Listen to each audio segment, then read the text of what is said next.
Hello, and thank you for joining us here on the Neutral Zone. I am Phil Milani, joined as always by my esteemed colleague, my partner in crime. Really, the best way to describe this person is my everything. It's at Aric DiLalla. Phil, it's been a while. I haven't seen you since last Monday. I know, yeah. What happened? We tried to record an episode, of course, Thursday, as we do. We do. Ben Swanson pushed the wrong button. It just takes one switch and boom, the whole thing shuts down. There's no audio. He's trying out for podcast supervisor. He normally does a very nice job, but Thursday he pressed the wrong button. And it was a special 3-hour holiday episode. It was really nice. We couldn't redo it, so. And there was no audio, which for a podcast makes things difficult. You need audio. You do. So we're back here, and we're talking about a Broncos win, Aric. Maybe we should not do a Thursday show ever again. I know, yeah. It makes you think a little bit. The Broncos, 24-15, a victory over the Arizona Cardinals. It had been a long time coming. 5-game skid snapped. And, Aric, the mood after the game yesterday, celebratory. That's right, Phil. Even more so than after the Chiefs game. Yeah. A good win for the Broncos. And it did not look for all of the game, of course, like they were going to be able to pull it out. 3 points at halftime. They were a little bit ugly there. It was. There was a lot of punts. There's the Rypien fumble. It did not look like, oh, gosh, things were operating properly. But at halftime, they made some adjustments, Aric. It all started working in the second half. Yeah, and I thought what Nathaniel Hackett said today was interesting. Said part of the reason the Broncos have been better in the second half the last couple of weeks, which we should mention, Phil, I believe through the first 12 games of the season, Broncos had 6 second-half touchdowns. Yeah. Since then. They've got 5 second-half touchdowns the last 2 weeks. So something is working. Things are improving. And Nathaniel Hackett said part of it is that we haven't seen some of these players on the field in this combination. So the first half you're spending figuring out what can these guys do well, what works with the guys that we have. By the time they're getting to the second half, it's going better. The Broncos feel they committed to the running game in this game against the Cardinals. They dominated them. I think a Broncos offensive lineman said in the locker room after the game that you could tell that the Cardinals wanted to go home. Yeah. Yeah, I mean, in the second half, when you start running the ball like that, Latavius Murray, 130 yards rushing. He's 32, Aric. That's almost half as old as you are. 10 years in the league. He's out there. At times, it kind of looked like Terrell Davis was playing out there with them, like with that little pitch, you know? That's what TD used to do. Wow. He looked good. I mean, High praise. He looked pretty good. And then, Marlon Mack was in there. They had that whole ground game going. And when you're facing a team in a similar position to the Broncos, the season just hasn't gone the way that Arizona had thought that it was going to. And you're running the ball like that, they tend to not want to stick around very long. And the Broncos, they put up those 3 touchdowns there, and it was rolling.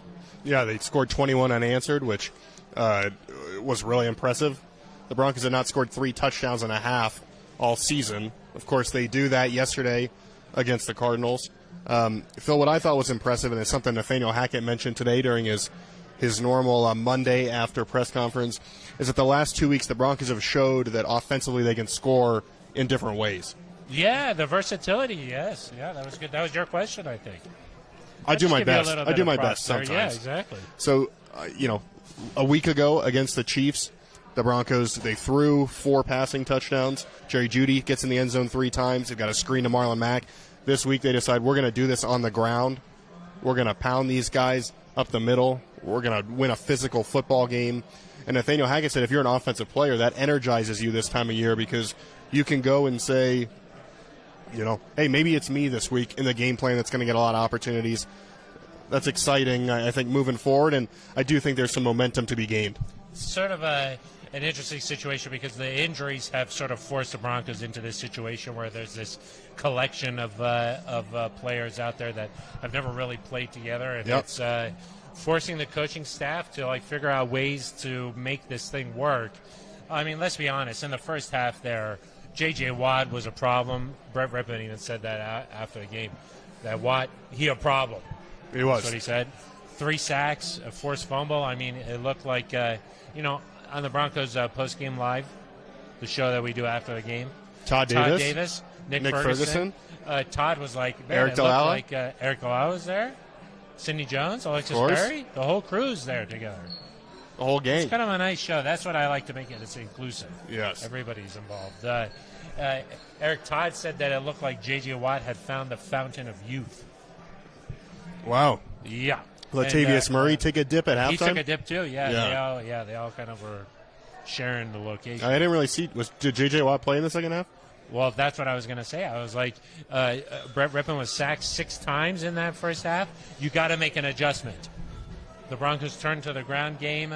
J.J. Watt not as effective in that area. And I think for an offensive lineman, it's easier to run block than it is to pass protect there, especially when you got Watt who's going all over the place along the line there. Harder to block that way. But if you could set the tone as an offensive lineman and get the ground game going, I think that builds confidence too. And we saw that work for the Broncos. And listen, we've said all year, this offensive system, no matter if it's a little bit of a hybrid with what Russ has previously run, when you're playing in these tight formations, you've got multiple tight ends on the field, you have to be able to run the football. You have to be able to do this outside zone. You have to be able to do the inside zone. All of that sets up the play action. It sets up these other shots down the field. These things are critical to playing football the way that the Broncos want to play football. And I don't want to say for the first time this season, but certainly the most successful that they've been this year, the Broncos did that. And you're right, when you can do that and wear a team down, it's hard to beat. And then, Brett Rypien, I think, did a really nice job. I think, 21 of 26, very few incompletions. The interception was on a play where he thought he had a free play. Got to look for that flag, Phil. You got to look for the flag. You can't just assume. Got to look for the flag. But when you add Russ back into the equation now, and you have his ability to run, and you have his deep threat potential, and you've got this running game going the way it is, that makes this team, I think, pretty dangerous offensively, even though they're missing all these pieces. Yeah. Dangerous, huh? Dangerous. Yeah, I was going to say. And Baker wakes up feeling dangerous. Yeah, so there's going to be a lot of danger. A lot of danger this on week. The field. Even though it's Christmas Day, still it could be very dangerous. Chance of danger. Yeah, high. Yeah. High, I would say. Eric, let's talk about that a little bit. Nathaniel Hackett, after the game, was asked. About danger? Yeah. Okay. Well, not so much the danger part, but more of the rust part of it. Oh, got it. Okay. Yeah. Because after the game, Nathaniel Hackett was asked, hey, is it for sure that Russell Wilson's going to be starting next week? He said yes. Okay, there's no quarterback controversy, nothing like that. Silliness, some questions like that. But, I guess the question is sort of like, did the Broncos offense look a little different to you yesterday with Brett Rypien under center than it did when Russ is out there? Well, I think the Broncos have still done some things the last few weeks that look like what it looked like yesterday. Against Baltimore, they still ran some of those big formations, and it worked well on the first possession of that game, the first few possessions. And listen, it's not like the Broncos came out in that initially. I think part of it was necessity and that it just wasn't working previous way. I think you'd like to be a little bit more multiple and be able to go 3 wide a little bit more, mix that in with some of the bigger formations and be able to do a lot of different things. I think yesterday the Broncos said, okay, we've just got to stay in some of these bigger personnel groupings. We've got to run the football a little bit more than maybe we would want to. So it might have looked a little different in terms of how much they did it, but they've done a lot of those things with Russ too. And, I think Russ's ability to create off of some of those formations, the read option play we saw against Kansas City, his ability to throw the ball deep and draw a pass interference called a Jeudy.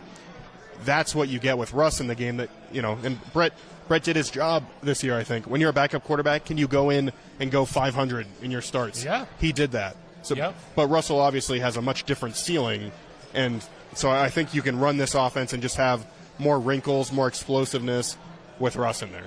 Because I think that there's sort of this notion out there, Eric, that when Brett Rypien is in there and he's the starter, this is – in its purest sense, what Nathaniel Hackett wants to be running, and that this is what the offense is supposed to look like under Hackett.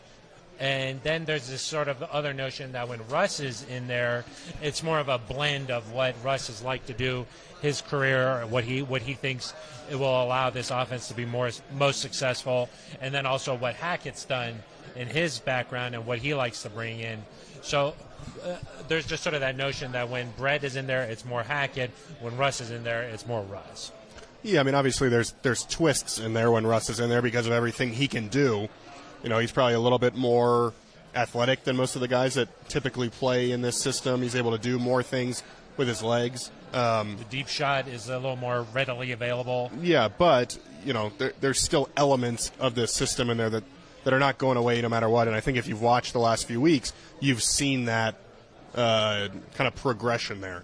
And so, I don't, you know, a lot of people, Phil, were saying, oh, the Broncos scored 24 points against the Cardinals, which is obviously their second highest output of the season. Some were arguing that somehow it was better than anything Russ did, despite the fact that against the Chiefs, Russ put the ball at the 2-yard line for Brett. Let's be very clear here. Let's be clear here. The Broncos are better offensively with Russ. Yes. And despite the Broncos' success yesterday, the Cardinals are still the worst-ranked scoring defense in the league.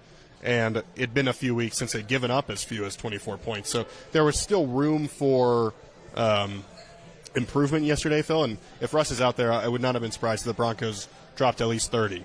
Yeah, I mean, this as good as it feels to get a win for this team and as celebratory as they were after the game, I do think that it's important to note that this was an Arizona Cardinals team that is in a disappointing spot. And, you know, they had lost their starting quarterback, Kyler Murray, to an ACL injury.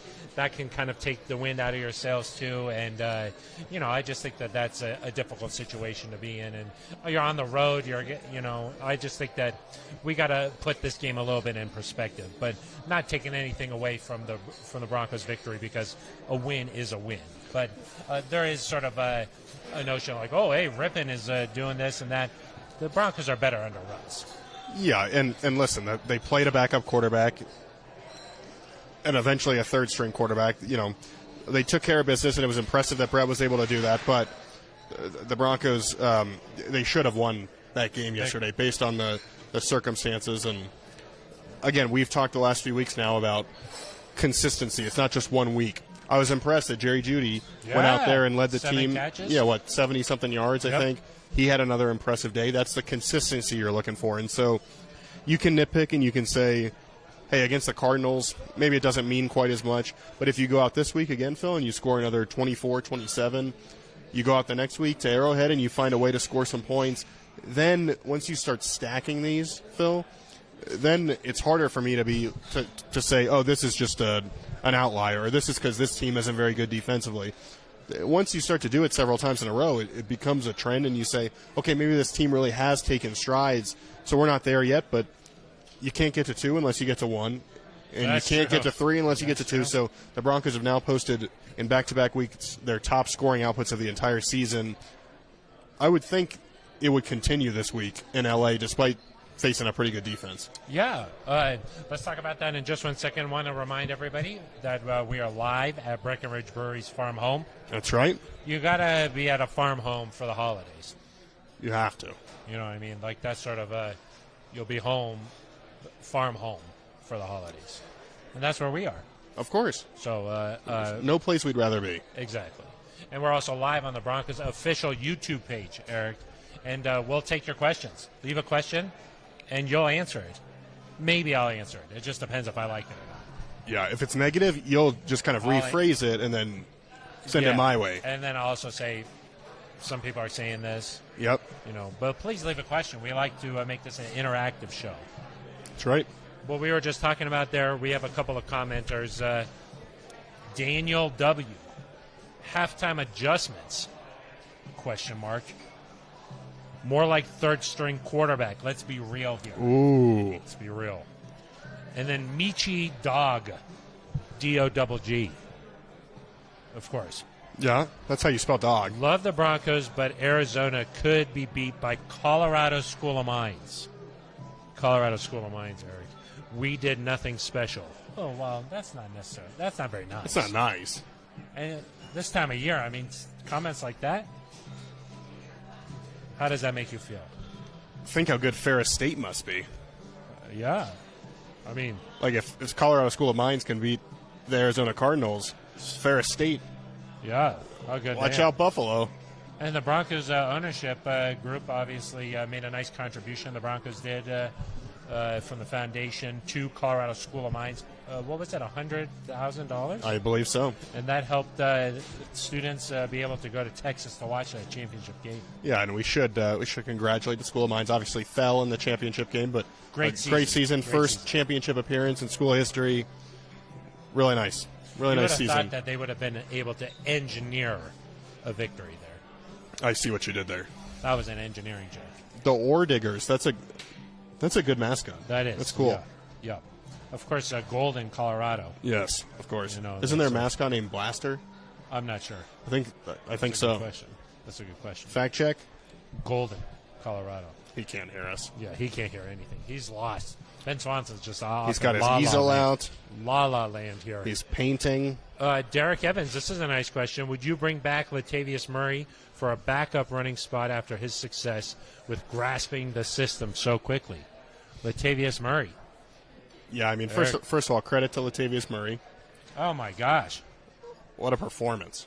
And he's really been able to hit the ground running here with the Broncos. Nice. You see what I did That's there, what he's supposed to do. Yeah, exactly, yeah. Not hit the ground, but he's supposed to be running. He's supposed to not hit the ground running. Just running. Just run. Don't hit the ground. ever hit the ground. Don't ever hit the ground. But he has become a reliable playmaker for this Broncos team. You're not worried about him fumbling. He's going out there and he's playing hard. Is that a shot? No. I just said you're not worried about the guy. He's consistent. It wasn't a shot at Latavius. There's no shot. I just said he's a reliable guy. You're a funny guy, Phil. You're funny. A reliable guy. You're funny. He rushed for 130 yards. He was the first Broncos running back to cross the century mark this season. Yep. Who was the last one? Hint, you just took a shot at him. I don't know who you're talking about. I will say the Broncos running back room, Phil, is in a little bit of flux going into next year. Obviously, Javonte. Flux? Yeah. Yeah. Like the capacitor. That's what I was going to ask you. Yeah. Obviously, Javonte Williams coming back from a very serious knee injury. How are the aromas on that? Nice? You don't know what Javonte's status is going to be? Good nose. Good. Yeah. Thank you. Me or the... No. That's rude. Yeah. So I don't? No. Okay. You don't know what the status of Javonte Williams is going to be going into next year. Obviously, we hope he makes a full recovery and is back for week 1, but we haven't really heard anything about a timeline.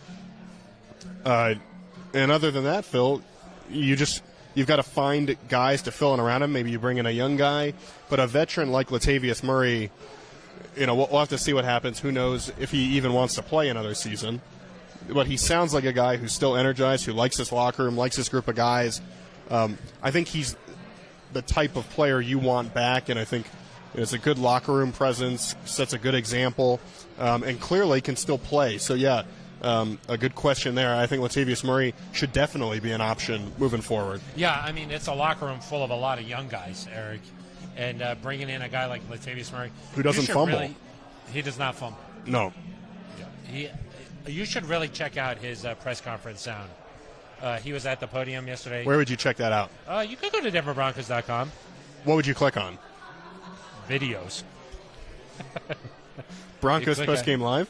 Oh, you can obviously go there. Watch the whole thing. I would recommend going, if you're on YouTube right now, just scroll on. No, not right now. Wait till this is done. Yes, when we're done. At around 6:15. It's at like the 3-hour, 20-minute mark of the post-game show? Yeah. That's after you're hit. and then we keep going, Eric. So, yes, that's where I would go. Great analysis takes time. And then, Yeah, I would check that out because I do think that he brings a veteran presence and his perspective on just where he was. He talked about not being there with the team at OTAs, not being there at training camp. Were you with the team during OTAs? Yes. Oh, got it. What about Ben Swanson? No, that's when he takes vacation. Yeah. Latavius said I wasn't. Latavius said I wasn't with the team during OTAs. I raised my hand and said just like Ben Swanson. Yeah, and he said yes, we vacation together. Yes. Where do they go? Yeah, they go to the Outer Banks. Nice. It's a good place. It's a good place. Yeah. Down there in the South. Yeah, that's true. They like to go. Yeah. So they toss a football on the beach just to stay ready. They don't fumble it. They just toss it. Swanson sometimes. No, they both catch. Yeah. They do the touchdowns. The easy plays. Broncos have decided to do a lot of those touchdown plays the last few weeks. I know. When you're you think happy. about You're that, happy. Yeah. I was like, hey, the play action to Eric Tomlinson, nice and easy. Yep. Nice and easy. Rip got himself a tub. It takes a lot of guts to be sacked 7 times and then just be like, okay, we want you to fake the handoff and have just your back stand there and have your back toward the defense. And just stand and you there. just wait a little bit. Yeah. Then you turn around. Yeah. You think he was told like count to 3? I asked him. I said, "Are you just like, gosh, I got to get rid of this as soon as possible? How do you stand back there and not just freak out?" And of course, he was working on this in his hotel room. Yeah. Well, as early as Friday or as recently as Friday, he did not do this properly. He threw the ball too quickly. Yeah. The fake didn't work. Nathaniel Hackett coached him up, said, "Trust it. Trust the process. This is only going to work if you sell the fake." Rypien goes to, I guess maybe they have another walkthrough Saturday. He practices again. He's in his hotel room Saturday night, Phil. What is he doing in there? Maybe some guys were, maybe they're watching a movie. Maybe they're just hanging out. Maybe they're taking a little snooze. Rip's in there. He's practicing this ball fake over and over and over. How was he doing it? How is he doing? Well, you got to fake the handoff. Then you got to tuck it behind. You do a little half spin. Yeah.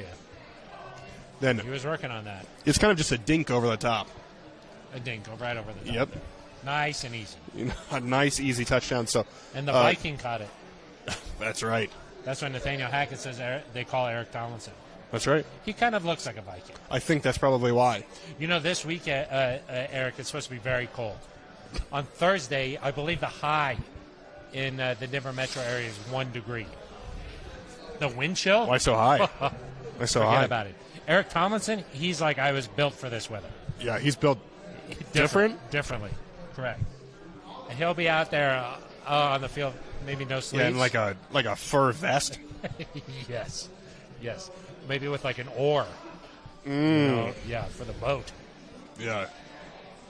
No, but all kidding aside, Eric, with wind chills as low as they're supposed to be, I heard that you could get frostbite in 10 minutes. Exposed skin. Wow. Frostbite. Wow. That's pretty serious. That is serious. I hope they don't practice outside on Thursday. Me either. But they do have to walk from the main building over to the practice facility. Build a sky bridge just for Thursday. Could be nice. I will say, Brett, that practicing in his hotel room is just one example of he knows these opportunities don't come around very often. He said that after the game. He started a game earlier this year, of course. Before that, week 3 or 4 of 2020? It'd been a while. And he's a guy that, like many other NFL backups, he started every week in high school. He started every week in college. And now you can go 2 years. Boise State. Excuse me? That's where he played. Boise.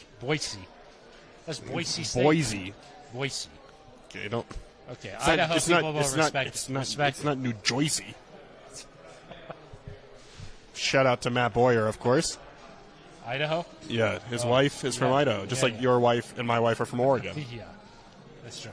Kind of just all tucked up there in the Pacific. Would you consider Idaho the Pacific? Parts of Idaho are the Pacific Northwest. Other parts are sort of more mountain states. Yeah. But like Coeur d'Alene? I, of course, have no idea where Boise is. Boise is like in southwest Idaho. So Pacific Northwest? I don't know. No, I would not say that area. But Coeur d'Alene, that's Pacific Northwest. Just because there's a lake.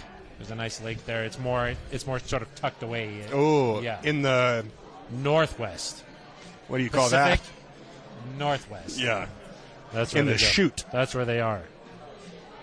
But Brett Rypien clearly taking advantage of this opportunity. He knows they don't come around very often, so I'm happy for him, Phil. He said, "Are you kidding? This is the National Football League." That's what he said after the game. He was pumped. He was jacked up. Yeah, and then our friend of the show, maybe Brandon Cristal. Of course. He was just like, "Hey, if this is how it all ends, and it's just over forever for you, how do you feel about this?" It was kind of a Ben Swanson type question. Yeah. How sad are you that this is over? Yeah. And then he said, barring anything else, knock on wood, and he knocked on wood, of course. Knock on the wood, the podium. Brett. He's a great guy. He's a great guy. Yeah, he's a great guy. We got a couple of questions. Yeah, you're giggling over here, so I know something's good. We're having fun. Chiba? How would you say it? Chiba. Is Phil wasted? Fact Next check, comment. yes. Phil is hammered. Lol. Andy Schrant. Phil is the GOAT. Hey, thank you very much. I appreciate you guys commenting. I'm having fun. That's what you do on Victory Monday. I'm high on life. You normally just do 2 of these holidays? Before the show. Yep. And then we do, 3 or 4 during. You're right. And then you get in a car service to go. Yeah, of course. Not a sponsor, but I need security. Could be. What? Lyft? Oh, did you say that? You did. No, I didn't. Did I? Yes. I don't think I said. Oh, man. I said in a security ride. No, you didn't. You said that you get in a Lyft, and I said not a secured Lyft. Well, wow. Maybe. This is going to help the commenters' view of you. Ramel McClaney. Yeah, he's sitting at the bar right here. Where are Eric and Phil's Christmas sweaters? Oh, that's a good question. Hey, maybe on Thursday. Yeah, we've got a friend of the show. Ramel's out here. Yeah. He's joined us at Breckenridge Brewery's farm home. This is a great place to be. I mean, they got the Christmas lights. Well, I guess any kind of lights, holiday lights. We should mention that it's a happy Hanukkah out there to all of our listeners. Yep. Started last night at sundown. That's how it works. Yeah. So happy Hanukkah. Happy Hanukkah. It's a nice atmosphere out here. It's nice. Yeah. Of course, it's Ramel's got his hat on. Yeah. Broncos we have nothing. See, the idea is you come out, you go to the game on Sunday, you enjoy the game, and then the next day you come over here. That's right. We've had many friends of the show do this. Yeah. Tom Magnetti, of course. Yeah. And his wife, I think. Donna Didier? That is not his wife. No. But she came out as well. Yep. Tom Magnetti's wife is obviously a big fan of the show. She's a big fan of Phil Milani. Who isn't, though? That is true. That's true. He puts it up on his big screen, and that's the way to watch. That's really the only way to watch. That's right. Or in person here. That's true. At the farm home. So, you might have to replace the Broncos QZ with a Christmas sweater QZ. Of course, it has to be QZ. Right. Yeah, I wouldn't wear just a normal sweater. No. We would never do something like that. Maybe the Thursday show will do something. It's a little bit closer. True. Have fun. Yeah, with that. Yeah, exactly. And maybe we'll record audio this week. And it'll be very cold on Thursday, like I mentioned. Yeah. So. Kiko Del Rio, still my favorite podcast for the Broncos. Thank you. I'm not sure why still. Yeah, I know. That made it sound like it was in question. Yeah, there really is no question. What are some of your least favorite? I cannot drink that without laughing. It's just funny. I think it's the glass is what it is. I think so, yeah. Yeah. It makes me giggle. What are some of your least favorite Broncos podcasts? I got a long list. It's up at my desk. I just got a list of hated podcasts. Yep. Yeah. Long. It's long. We won't share. We won't share. The only one I like? The Neutral Zone. Yeah. Our own. Yeah. So, of course. Cesar Bravo. What position should the Broncos focus on this offseason? Offensive line, wide receiver, running back. The offseason? Phil, the Broncos are going to make a run of the playoffs. What's that? No, they've been eliminated, Eric. Amanda Gerlach has just informed me that's impossible. It is actually impossible. Math does not work that way.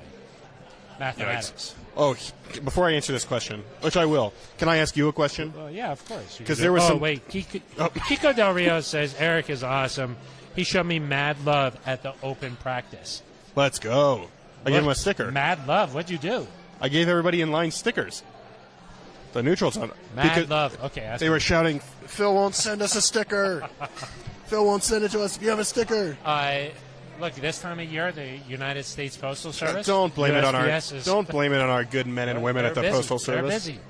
You know? Ramel had to come here and get a sticker in person because he You wouldn't send him. I'm sorry. Okay, so we got a question about the draft picks or something? No, you were going to ask me a I question. know, but I was going to say, let's make sure we get back to that. Yes, we've got one. Phil, the Cardinals, down 15 points. They scored a touchdown and they went for 2. Oh. What are your thoughts? Okay, that's a good question, Eric, because as I'm watching the game with Todd Davis, former Broncos linebacker, he asked me that same question. What do you think about that? And you said, I hate it. No, I see both sides to this, Eric. One is that the earlier you go for 2, hedge. That's a hedge. You know what situation you're facing here. Correct. When they did not get the 2-point conversion, now they're in the frame of mind like, okay, we know what we got to get. Correct. Okay. You should stop speaking there because that's correct. Okay. Well, that's obviously why they went for it. Why they did it. And I get that point of it. But I also see the other side of it is when the Broncos punted the ball there, if that was just an 8-point game when the Cardinals got the ball back, there would have been a lot more pressure facing the Broncos. There would have been that factor where with 9 points, you just didn't really feel that. And so with them getting the ball back, if that was an 8-point game, you just sort of are a little bit more tense maybe. You don't want to give that up. We saw that with the Washington and New York Giants game last night when they were right there knocking on the door. There was some legit pressure in that situation because they just tackled him and it was fine. Yeah, and then they just stopped him and there was no other problem. Yeah. You don't have to go for. You of course don't have to go for 2 if you don't score the touchdown. Exactly. So, I do see both sides of it there, and if you don't get it in that situation, then you would just onside kick it, just like you would in a different situation. But right. Of course, where the Cardinals were, they would have just tried to move into field goal range, kick the field goal as soon as possible, and then try the onside kick, and then at least they'd have a chance for a Hail Mary or something else like that. So. Right. Of course, that's the argument, is that if you kick the extra point there and you're down 8 and you don't get the 2-point conversion, the game is essentially over. You have no more paths to victory. If you go for 2 earlier, you have more information. Yes. You might have more paths to victory. Yes. And so that's why teams do it. And it's actually interesting, Phil. I was chatting with an analytics person from the Broncos heading downstairs after the game. That shall remain.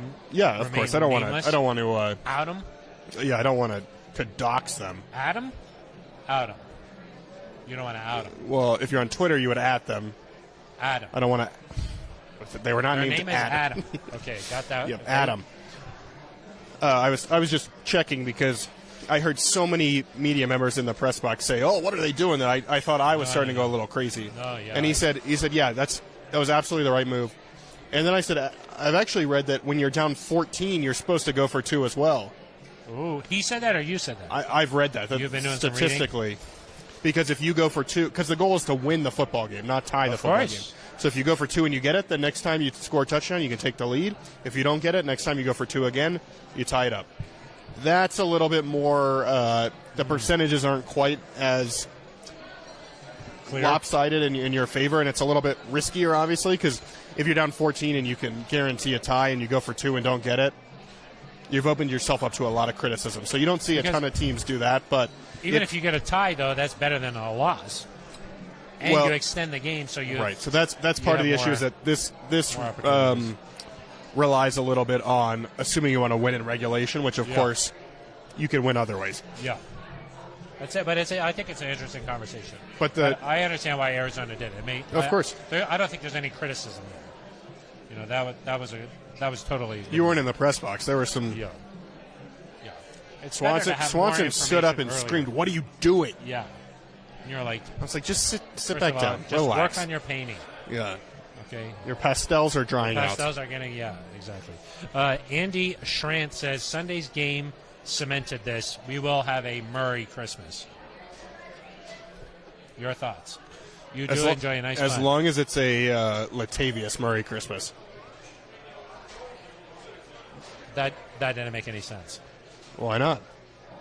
He said it's going to be a Murray Christmas. That's what he meant, I know. Latavius Murray. I know. Well, I don't want it to be a Jamal Murray Christmas. I mean, that would be nice, too. No, we're talking about Latavius Murray here. But a Jamal Murray would be very nice as well. Not as nice. Some might disagree here. We will give credit, Phil, to He's more my guy than your guy. Jokic. Oh yeah, is that your guy? 40 points, Eric. Wow. Triple-double. I think he finished with 27 rebounds. I saw that. 10 assists. Yeah. The last guy to do something like that? Wilt. And, of course, Jokic leads the NBA in that category. Things that Wilt has done? The last person to do this was Wilt.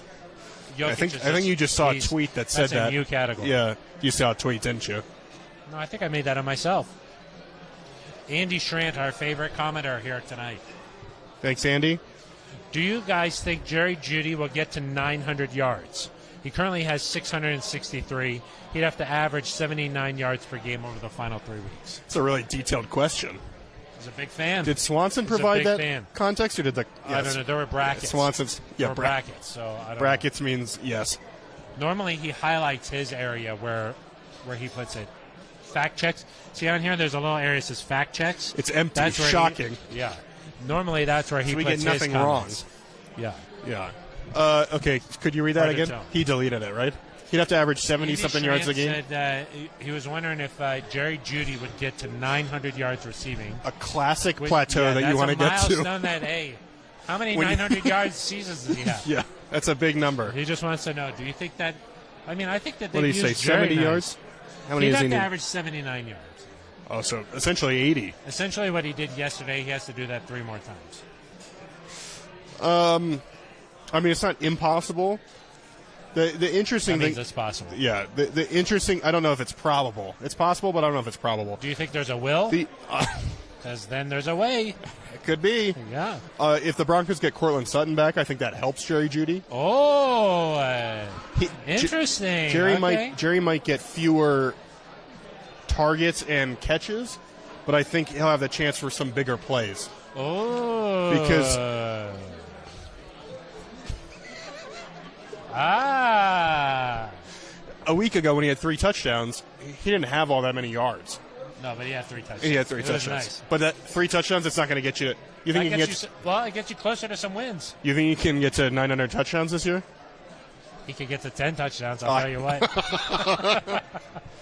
What about Baron? Where about Baron Browning? What do you think is? He could get to 10 sacks, maybe. What about 12? That might be harder to do. That might be harder, especially when Deshaun Williams is stealing. He's racking them up. He stole that one. Deshaun's great because he's not necessarily the first guy there, but he's waiting. He's just there. He's like you. He's a little bit of a lurker.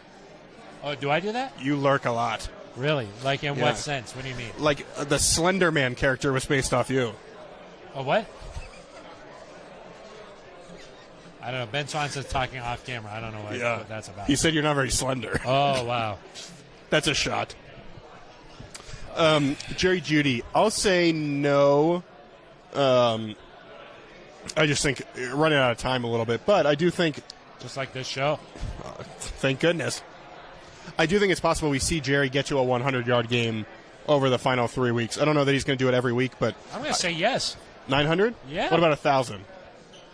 That would be 110. 110 yards. Yeah. Like that. Does anybody even track who gets to 1,000? A little bit better, if you ask me. Is he even going to get to 922 yards? I think Jerry is really showing everybody a little bit something here. I would say it's fair to say that Jerry Jeudy has been criticized heavily.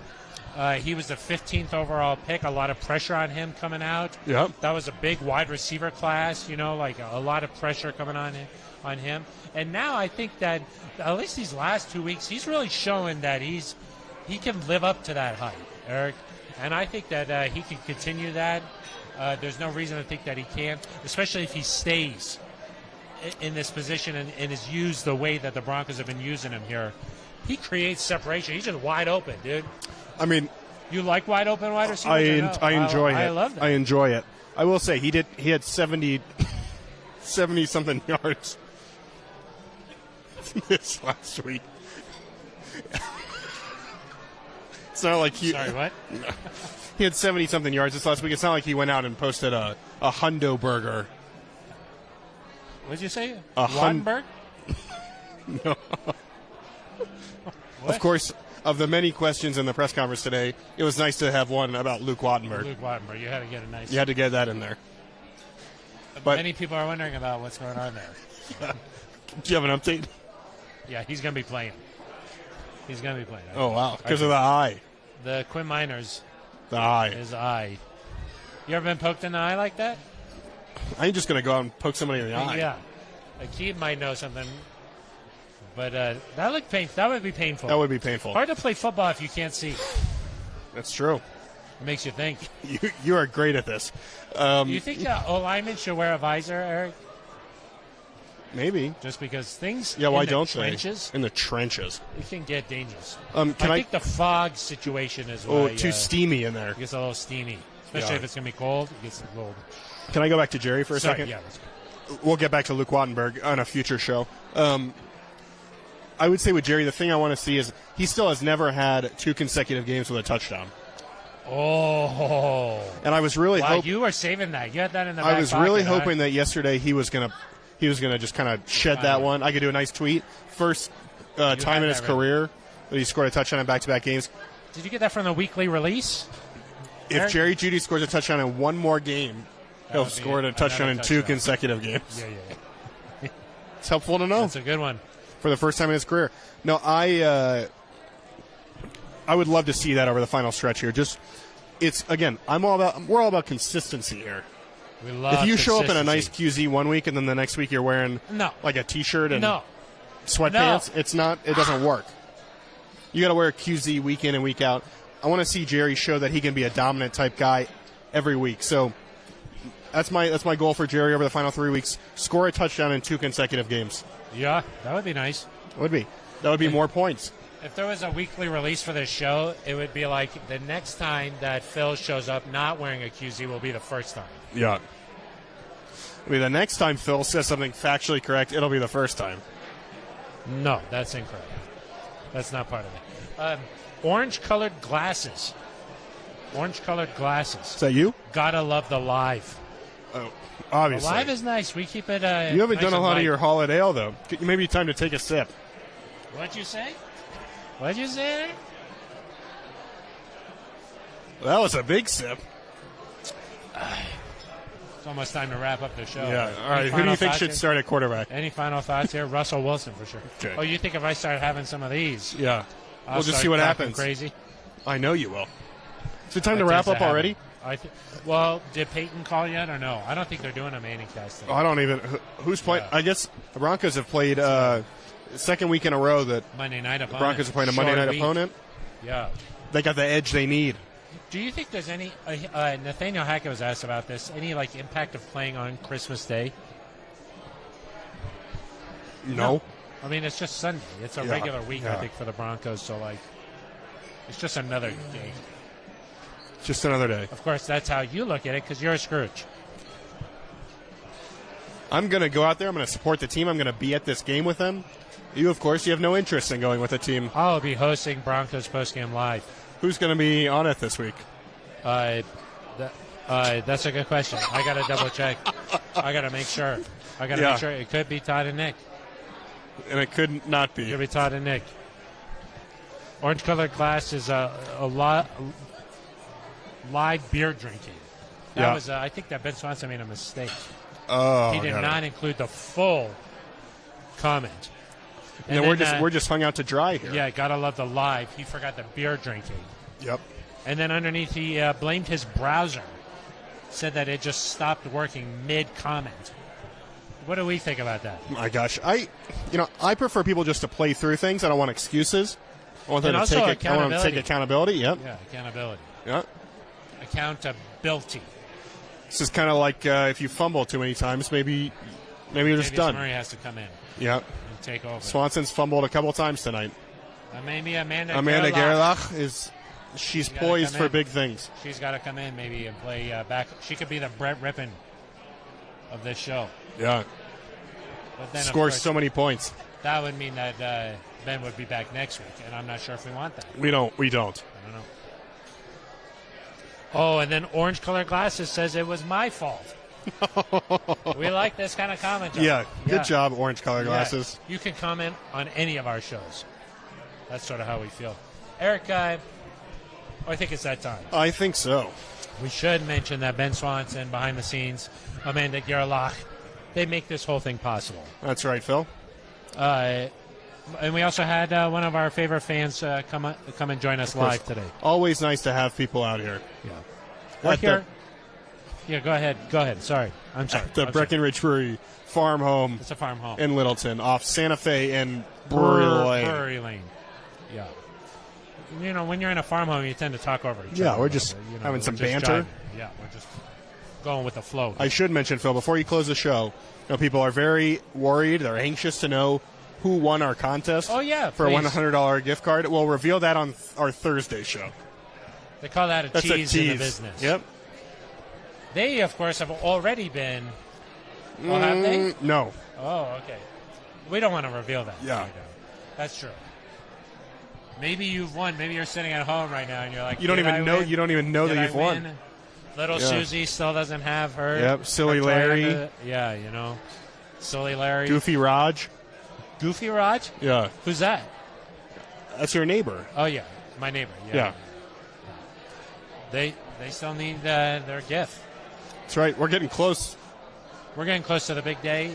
Yep. Of course, Thursday still be part of Hanukkah. Yep. So the holiday season. It's upon us. It's upon us. It's upon us. It is upon us. So, any other shout-outs? We don't do that. Remember? You don't want to do that. We don't do that. Should we shout? Somebody we work with likes to shout out. Ike? I don't know. Ike, for sure. Yeah. Anybody else you think that we should shout out? I don't think so. Not a single person. Can't think of anybody else. Okay, well then it's time to say goodbye, I guess. All right. Okay, well we'll be back Thursday with a much deeper look into the Broncos and Rams game. Maybe we'll have some Christmas fun on that one.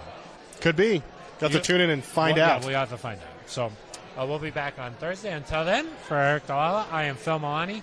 You've been listening to The Neutral Zone.